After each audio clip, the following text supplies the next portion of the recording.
Today I'm doing a requested video. Richard Kicklighter said, see if you can weld some thin sheet aluminum, really thin.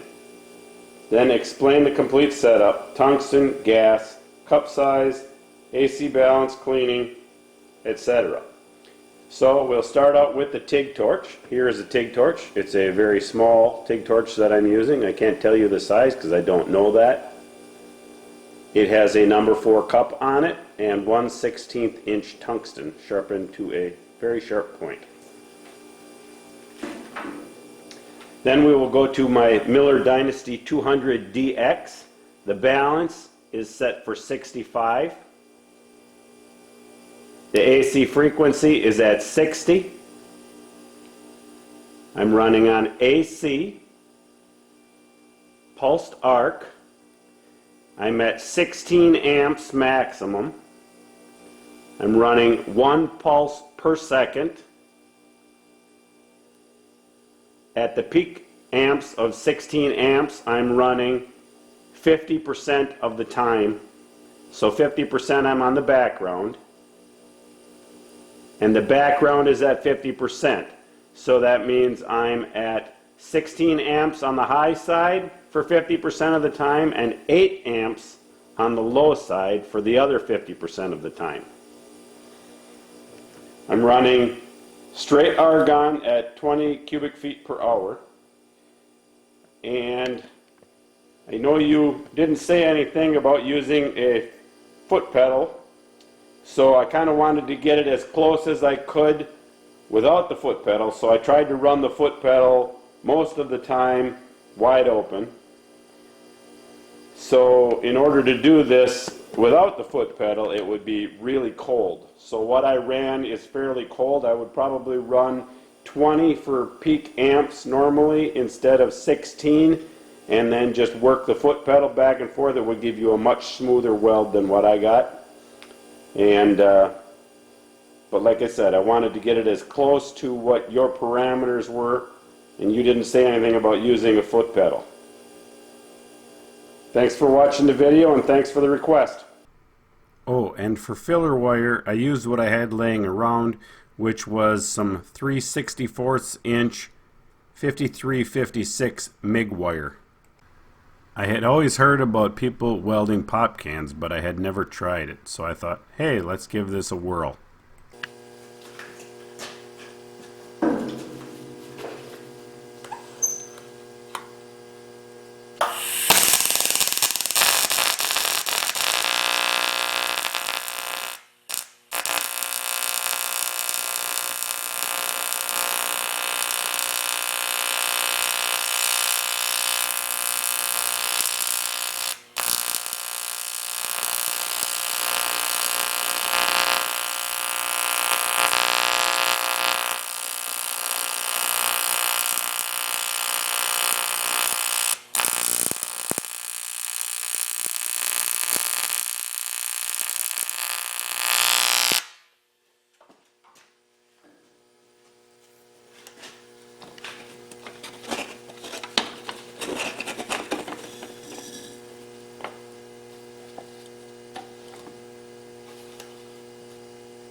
And there it is, all completed. A little high in this one spot, I burned a hole. I actually was able to fill that hole back in.